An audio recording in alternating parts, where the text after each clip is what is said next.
Assalamualaikum warahmatullahi wabarakatuh. Halo semua teman-teman, perkenalkan nama saya Alia, mahasiswa program studi Hukum Keluarga Islam dari Fakultas Syariah Yayan Kendari.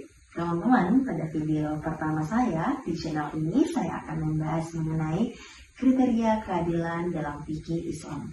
Teman-teman, membahas terkait adil atau keadilan pasti sudah tak asing lagi terdengar di telinga kita kan?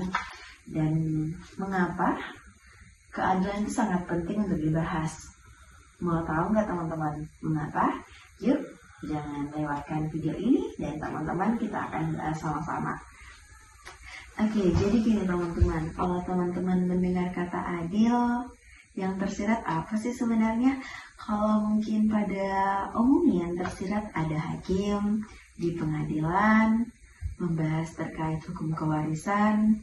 Dan tentu kalau dalam fikih Islam, ternyata adil bukan hanya soal tentang mana yang baik dan yang mana yang salah.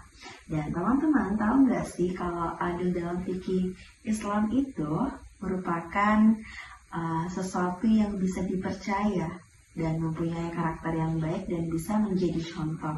Dan kata ulama membenarkan bahwa adil itu orang yang bisa dipercaya atau yang bisa menjadi contoh bagi yang lainnya. Membahas terkait adil tentu sangat penting dan merupakan sesuatu yang memang harus dibahas dan mempunyai peran dalam hukum Islam.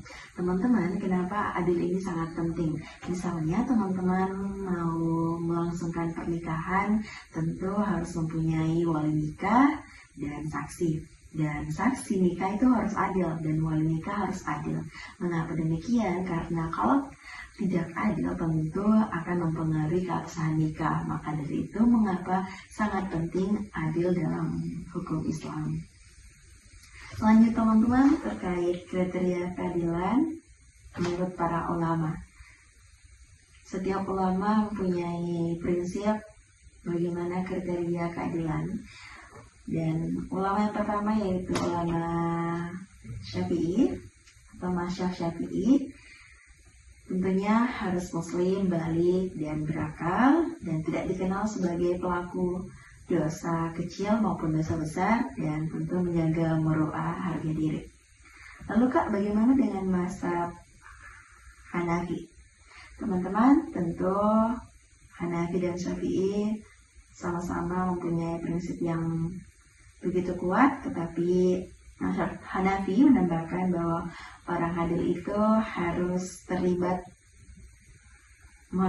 tidak terlibat dengan pekerjaan yang hina menurut adat. Misalnya orang yang dikenal suka membohongi pelanggan bisa dianggap tidak adil, teman-teman.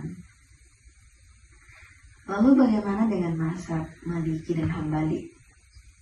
Cenderung utamanya sama, tapi mazhab Maliki dan Hambali tentu lebih ketat ternyata dalam menilai kebiasaan buruk dan seperti bergurau yang berlebih dan atau mengabaikan sunnah. Ya, ciri-ciri orang yang adil seperti bagaimana dan ciri-ciri orang yang tidak adil seperti bagaimana. Yang pertama kita akan bahas ciri-ciri orang yang adil. Bagaimana sih?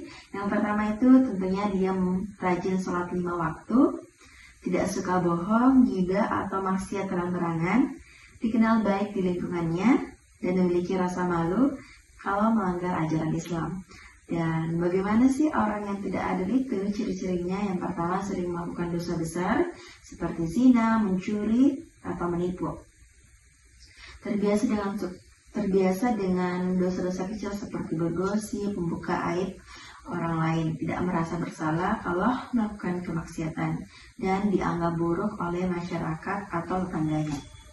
Bagi teman-teman, itu yang saya dapat sampaikan terkait kriteria keadilan dalam fikih Islam, dan dapat kita simpulkan teman-teman bahwa adil itu bukan hanya tentang soal mana yang benar dan mana yang salah, dan tentunya adil itu sangat luas cakupannya apalagi dalam fikih Islam. Bagaimana adil itu dianggap sangat penting dan sangat berperan karena merupakan moral bagi agama Islam. Dan teman-teman, Untuk menjadi adil itu kita harus mempunyai beberapa ciri-ciri yang tentunya kita terbiasa melakukan perbuatan-perbuatan kebaikan dan menjauhi perbuatan yang buruk. Untuk teman-teman, menjadi orang yang adil, kita harus siap siaga dan selalu adil dalam keadaan apapun, karena orang yang adil itu bukan hanya siap untuk dijadikan seorang saksi, wali, ataupun hakim, tetapi adil ini sangat berguna untuk kehidupan kita sehari-hari, di dunia kampus, di dunia pekerjaan, dan kehidupan kita sehari-hari. Untuk itu saya Aldrianti pada video ini sedikit memberikan penjelasan teman-teman terkait keadilan. Semoga video ini bermanfaat, dan jika teman-teman ingin bertanya terkait kriteria keadilan, teman-teman bisa bertanya di kolom komentar. Dan jangan lupa subscribe, like, and comment ya teman-teman. Dan semoga masih ada video-video lanjutan dari video pertama saya ini. Saya tutup. Saya ucapkan baik-baik terima kasih, dan saya ucapkan mohon maaf jika ada perkataan yang salah dan kurang berkenan dan bertele-tele. Mohon dimaafkan. Dan saya Aldrianti pamit undur diri. Wabillahi taufiq wal hidayah. Wassalamualaikum warahmatullahi wabarakatuh. See you next time guys.